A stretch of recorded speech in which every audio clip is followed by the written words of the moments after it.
kasih masih bersama kami dalam Berita Aceh. Bagi Anda yang baru bergabung, kami akan kembali menyajikan 3 berita utama pada pagi hari ini.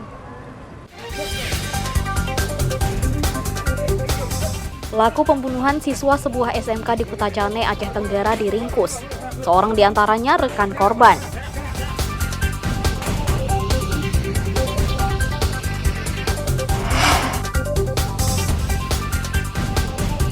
Keberadaan sejumlah tambang emas ilegal di Nagan Raya mengakibatkan kerusakan lingkungan dan sumber air warga.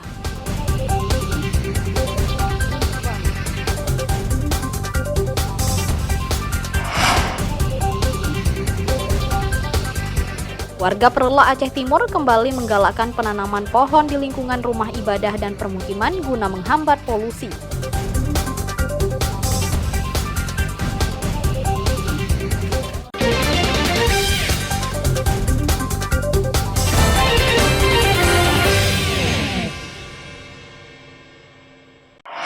Salam. Amin. Bapak punya duit, atau tidak? Meski diguyur hujan, ribuan warga tetap menghadiri tablik akbar dengan penceramah kondang Ustadz Abdul Somad di lapangan Hirak, Kota Luk Semawe. Para jemaah tablik bertahan meski di bawah guyuran hujan dengan penutup kepala seadanya. Peserta tablik bukan saja warga Kota Luk Semawe, tapi juga dari sejumlah daerah seperti Aceh Utara dan Biren. Tablik ini juga dihadiri ratusan santri dari berbagai dayah atau pesantren di Luk Semawe. Ustadz Abdul Somad puas dalam ceramahnya menyorot kriminalitas di tingkat remaja yang kian meningkat akibat kurangnya pengawasan orang tua. Orang tua dinilai lalai mengawasi dan mendidik anak-anaknya sehingga gampang dipengaruhi lingkungan terutama media sosial. Tawuran dan begal kian marak akhir-akhir ini. Pendidikan moral yang dinilai sangat kurang lantaran kecenderungan anak menuntut ilmu umum dan tidak disertai pemahaman ilmu agama. Dengan demikian, UAS mendorong orang tua memanfaatkan pendidikan dayah dan pesantren untuk pendidikan anak-anak mereka. Sejumlah tips menekan kasus kriminalitas remaja, yakni dengan meningkatkan pengawasan orang tua, pendidikan dayah bagi anak, serta peran warga dan aparatur desa, serta petugas keamanan dalam menjaga ketertiban umum. Yang bisa kita petik daripada ceramah Ustaz Somad tadi yaitu kita sebagai orang tua harus menerapkan kedisiplinan anak. Yang mana kemana anak kita pergi, keluar rumah, jadwal pulangnya jam berapa, keluar rumah jam berapa, dan pendidikan anak-anak. Tingginya animo warga untuk mengikuti tausiah Ustadz Abdul Somad mendorong ratusan polisi bersama tentara petugas Satpol PP disiagakan untuk mengamankan acara dan menjaga ketertiban warga. Tablik berakhir tengah malam, namun warga tak beranjak karena ingin bersalaman dengan UAS. Petugas keamanan dengan sigap mengawal UAS hingga meninggalkan tempat acara. Tim Liputan melaporkan dari Luk Semawe.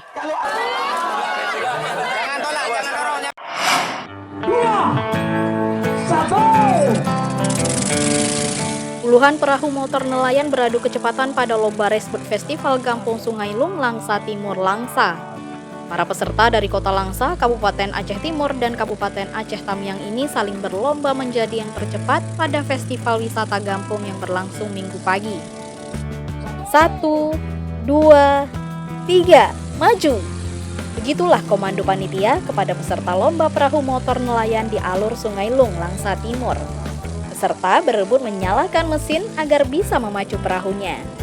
Bagi peserta yang kesulitan menyalakan mesin, maka akan ketinggalan. Sedikitnya 49 nelayan dari 3 daerah di pantai timur Aceh ini sejak tanggal 26 hingga 27 Agustus 2023 mengikuti lomba perahu motor. Peserta terbaik tiap sesi berhak maju ke babak berikutnya untuk memperebutkan hadiah. Lomba dibagi dalam 3 kelas, yakni bot bermesin 160 cc atau 5,5 pk, bot 390 cc atau 13 pk, serta bot jenis ketinting 390 cc. Lomba perahu motor tahunan merupakan rangkaian kegiatan warga memeriahkan ulang tahun proklamasi kemerdekaan Republik Indonesia. Keci atau Kepala Desa Sungai Lung, El Hazir mengatakan, lomba perahu motor sebagai ajang promosi wisata Desa Sungai Lung. Acara ini acara wisata kampung yang setiap tahunnya kami lakukan, di mana mana ini kegiatan untuk meningkatkan ekonomi masyarakat pesisir kami, yaitu melalui promosi daerah atau wisata daerah lokal kami, Kampung Sungai Lung. Perlombaan perahu mesin ini menempuh jarak 4 km, mulai dari tempat pendaratan ikan, TPI, dan kembali ke tempat semula. Setiap perahu hanya boleh ditumpangi 1 orang joki, dan yang tercepat menjadi pemenang di setiap kelasnya. Nelayan dan warga sangat antusias menyaksikan balap perahu motor yang pertama kali usai pandemi COVID-19. Apalagi mereka bisa saling mengenal satu sama lain. Dan ini menjadi acara rutin tahunan setiap menyambut 17 Agustus. Sekalian silaturahmi sesama nelayan supaya nelayan untuk wilayah Kota Langsa, Aceh Timur dan Aceh Tamiang saling kenal mengenal. Lomba perahu motor diharapkan dapat meningkatkan jumlah wisatawan yang berkunjung di Kota Langsa. Nelayan Desa Sungai Lung dikenal sebagai pembuat perahu terbaik di Langsa. Maimunzir melaporkan dari Langsa.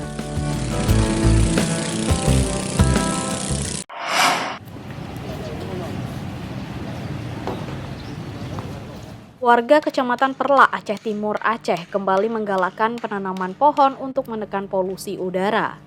Polusi udara di sejumlah kecamatan di Aceh Timur mulai muncul akibat kebakaran lahan dan peningkatan jumlah kendaraan bermotor di daerah itu. Berangkat dari kasus polusi udara di Jakarta dan sejumlah kota besar di Pulau Jawa, warga kembali termotivasi menanam pohon. Penanaman pohon dimulai dari Masjid Istiqlal Baitul Mukmin, Desa Pasir Putih, Kecamatan Perla. Setiap pimpinan instansi wajib menanam pohon di depan masjid diikuti tokoh masyarakat. Pohon yang dipilih untuk ditanam umumnya pohon keras dan berbuah. Selain menyerap polusi, buahnya juga bisa dinikmati sehingga mendatangkan pendapatan untuk kemakmuran masjid. Hari ini kami di Kecamatan Perla melaksanakan penghijauan sejak dini. Ini adalah program dari Polri untuk menyaring udara ketika pohon ditanam sehingga udara menjadi bersih. Hal ini membuat kesehatan bagi masyarakat yang ada di sekitar pohon. Sedikitnya 1.450 batang pohon ditanam di seluruh Aceh Timur, di antaranya 350 batang mangrove, 250 batang matoa, pohon petai 450 batang, dan 400 batang jengkol.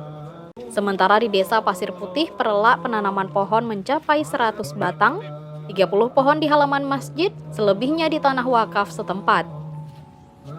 Jadi untuk di Kecamatan Perla, kebetulan hari ini kita ada mendapat 100 pohon yang ditanam di halaman Masjid Pasir Putih dan juga di tanah wakaf masjid.